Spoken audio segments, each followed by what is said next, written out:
विज्ञान बच्चों। आप लोगों ने कुछ बच्चों को या कुछ लोगों को बहादुरी के लिए पुरस्कार तो लेते हुए देखा होगा। 26 जनवरी को और 15 अगस्त को आप देखते हो कि उस दिन बहुत सारे पुरस्कार मिलते हैं। आप जब टीवी देखते होंगे उस दिन, जब टीवी पर दिखाते हैं, कितने सारे लोगों को बहादुरी के पुरस्कार मिलते हैं। तो आज की जो हमारी कहानी है वो मित्तल की करामात आपकी परिवेश से ही ली गई है, पाठ 16 से। तो ये जो कहानी है इसी पर आधारित है, तो इसको आप ध्यान से सुनिएगा। मित्तल की करामात। माँ लक्ष्मी के मंदिर में जोर जोर से आरती हो रही थी। आरती पूरी होते ही मित्तल जब अपने पापा के साथ बाहर आई, मित्तल जो है अपने पापा के साथ बाहर आई, तभी एक ऑटो रिक्शा चालक वहां आया और नोटों की गड्डी से भरा पर्स लौटाते हुए बोला, आप यह पर्स ऑटो में ही भूल गए थे। मित्तल के पापा बोले, तुम्हारा बहुत बहुत धन्यवाद। विश्वास नहीं होता कि इस दुनिया में ईमानदारी अभी जीवित है। मेरी बेटी की शादी है, इसलिए मुझे रुपए लेकर बाजार जाना था। बीच में ही मंदिर आया तो सोचा कि दर्शन करता चलूं। ऑटो वाले ने मित्तल के पापा की तरफ मुस्कुराकर देखा और चला गया। तो आपने देखा कि किस तरीके से जो ऑटो रिक्शा चालक कौन होते हैं? जो ऑटो रिक्शा चलाते हैं उनको ऑटो रिक्शा चालक कहा जाता है। तो किस तरीके से उस ऑटो रिक्शा चालक ने जो है उसका पर्स उसको वापस दिया। तो उत्तर प्रदेश की झांसी में रहने वाली मित्तल पताड़िया 12 साल की है। ये जो एक कहानी है मित्तल पताड़िया की है, जो 12 साल की है। आप देख सकते हो इस चित्र में।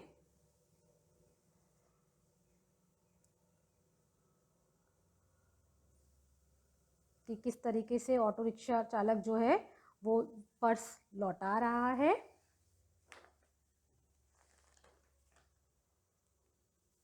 उत्तर प्रदेश के झांसी में, उत्तर प्रदेश जो एक राज्य है, स्टेट है, उसमें एक छोटा सा शहर है झांसी।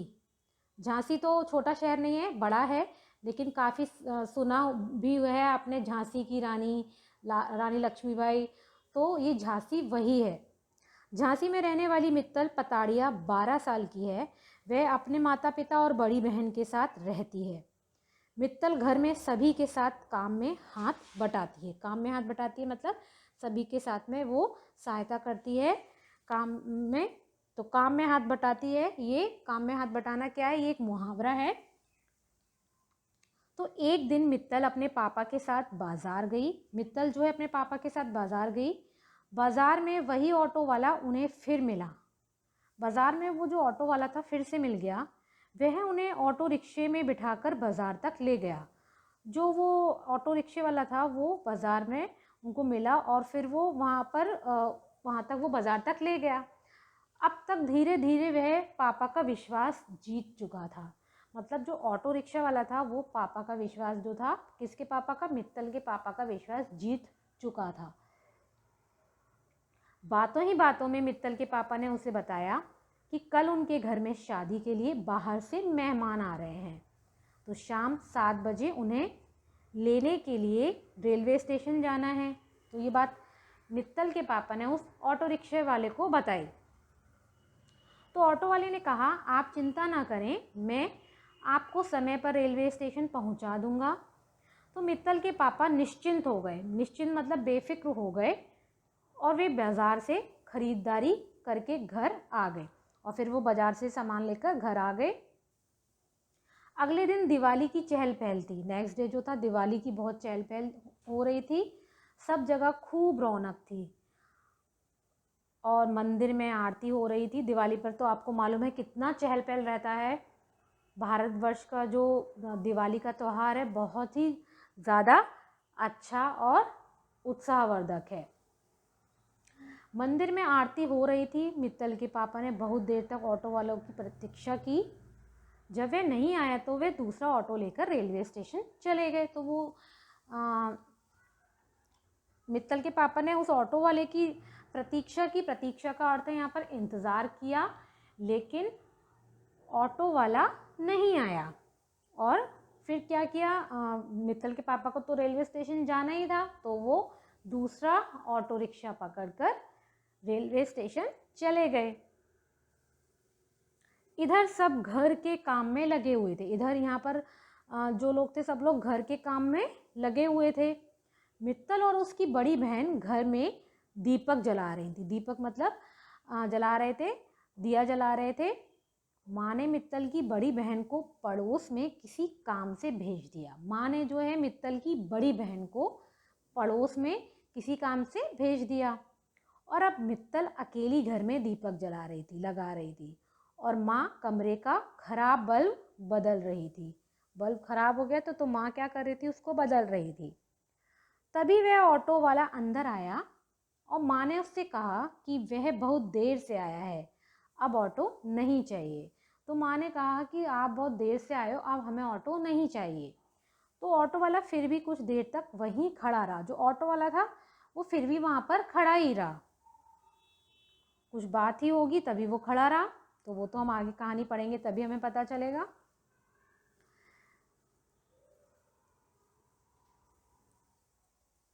फिर बोला, मुझे एक गिलास पानी दीजिए। तो ऑटो वाला जो था वो बोलता है कि मुझे एक गिलास पानी दीजिए। पानी के लिए तो हम किसी को मना कर नहीं सकते हैं। तो मित्तल की माँ ने मित्तल से पानी लाने के लिए संकेत किया मतलब इशारा किया पानी लाने के लिए। तो मित्तल पानी लेने अंदर गई। तभी ऑटो वाले के एक अन्य साथी ने अंदर आकर दरवाज़ा बंद कर दिया।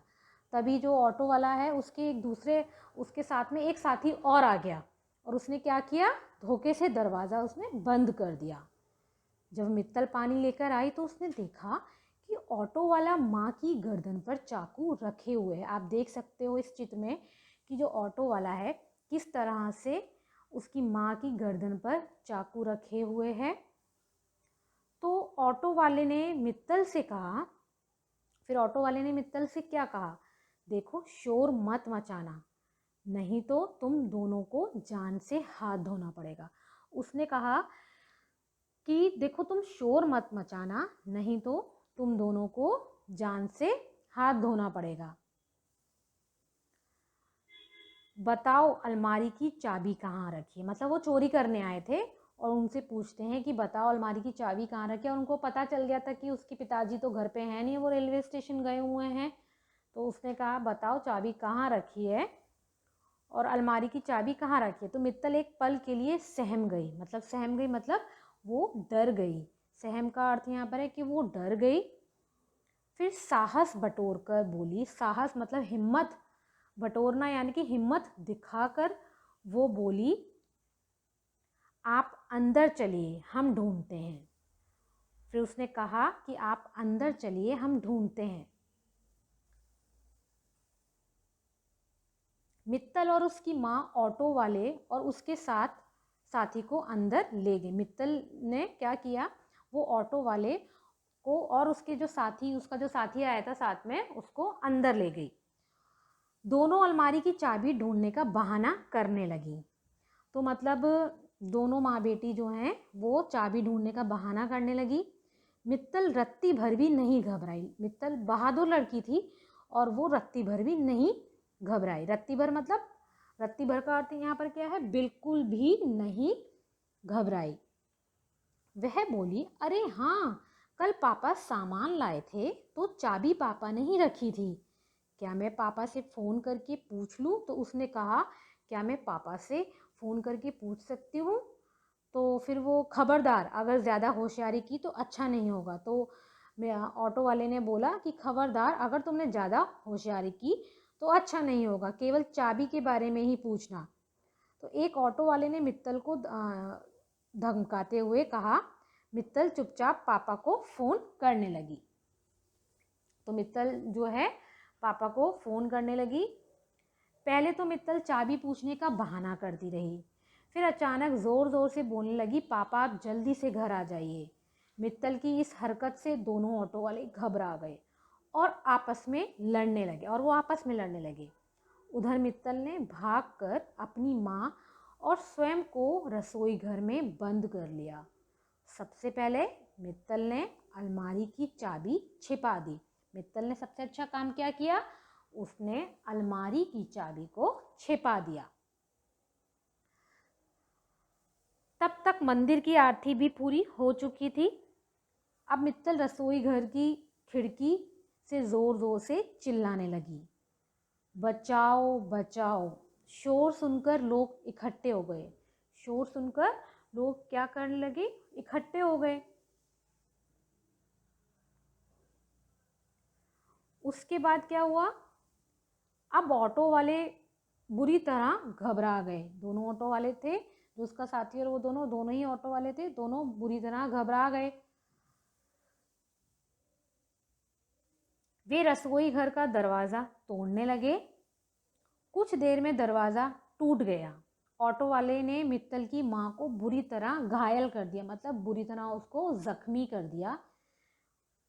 और इतने में बाहर से दरवाज़ा खटखटाने की आवाज़ें आने लगी। मतलब बाहर से, मतलब कहाँ से, जब मित्तल और उसकी माँ चिल्लाने लगी थी रसोई से, तो बाहर वाले इकट्ठे हो गए थे, तो बाहर वाले जो है दरवाज़ा खटखटा रहे थे। तो मित्तल दरवाज़ा खोलने के लिए बेचैन थी, लेकिन ऑटो वाले उसकी गर्दन पर चाकू से कई बार वार किए, परंतु मतलब ऑटो वाले ने कई बार उसकी गर्दन पर चाकू से वार किया, मतलब मारा उनको। और मित्तल निडर होकर उनसे लड़ती रही, लेकिन मित्तल जो थी वो डरपोक नहीं थी, वो निडर थी। तो वो निडर होकर लड़ती रही और अंत में उसने दरवाज़ा खोल दिया। तब तक मित्तल के पापा पुलिस को लेकर आ गए थे। मित्तल के जो पापा थे वो पुलिस को लेकर आ गए थे, क्योंकि फ़ोन पर मित्तल चिल्लाने लगी थी, तो उसके पापा समझ गए थे कि घर में कोई ना कोई गड़बड़ है। दोनों ऑटो वाले पकड़े गए, और वो दोनों ऑटो वाले क्या हुआ, उनको पुलिस ने पकड़ लिया। सब मित्तल को तुरंत अस्पताल ले गए। उसकी गर्दन पर 351 टाँके आए। उसकी गर्दन पर 351 टाँके आए, मतलब 351 टाँके उसकी गर्दन पर आए। सोचो किस तरीके से चाकू से वार किया उन चोरों ने, उन ऑटो वालों ने, और उसकी गर्दन पर 351 टाँके आए। 351 टाँके बहुत होते हैं। सबने मित्तल के साहस और सूझबूझ की प्रशंसा की। सब लोगों ने मित्तल की बहादुरी की प्रशंसा की, तारीफ की। उसकी बहादुरी के लिए उसे गणतंत्र दिवस पर गीता चोपड़ा पुरस्कार से सम्मानित किया गया। तो उसके लिए उसको गणतंत्र दिवस कब होता है, 26 जनवरी को। तो 26 जनवरी पर उसको गीता चोपड़ा पुरस्कार से उसको सम्मानित किया गया। मतलब उसको वो पुरस्कार से सम्मान किया गया, भेंट किया गया, आदर किया गया। तो आप देख सकते हो कि इस कहानी में मित्तल ने कितनी बहादुरी से अपने घर की रक्षा की, अपनी माँ की रक्षा की, और उसकी गर्दन पे इतने वार हो चुके थे कि फिर भी वो लड़की डरी नहीं, और उसने बहादुरी से इन सब चीज़ों का सामना किया।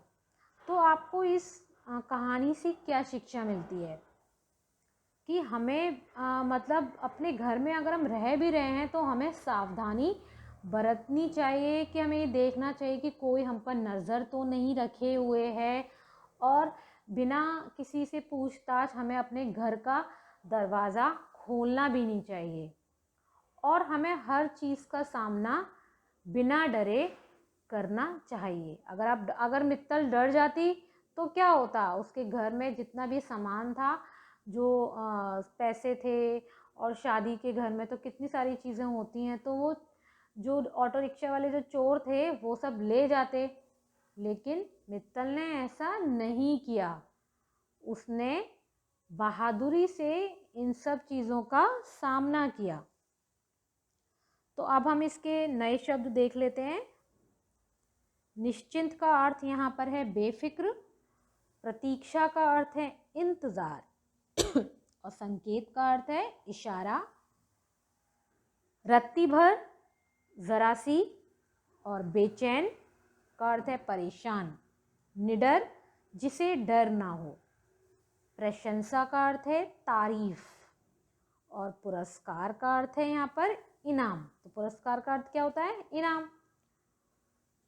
इसमें कुछ मुहावरे भी हैं। जान से हाथ धोना का अर्थ होता है मर जाना। सहम जाना का अर्थ होता है डर जाना, कि मित्तल किस तरीके से उन ऑटो रिक्शा वालों को देखकर जो वो हरकत कर रहे थे, उनके गले में, उनके हाथ में चाकू था और वो सहम गई थी। तो मित्तल सहम गई थी उन चोरों को देखकर। हाथ बटाना यानी कि सहायता करना। श्रुतलेख, कुछ कठिन शब्द इसके इस प्रकार से हैं। लक्ष्मी, ऑटो रिक्शा, धन्यवाद, विश्वास, दर्शन, जीवित, स्टेशन, प्रतीक्षा, होशियारी, बेचैन, गणतंत्र, पुरस्कार। तो आपको इसी तरीके से ये श्रुतलेख हैं ये अच्छे से रीड करने हैं और बुक की जितनी भी एक्सरसाइज दी हुई हैं वो आपको कंप्लीट करनी है।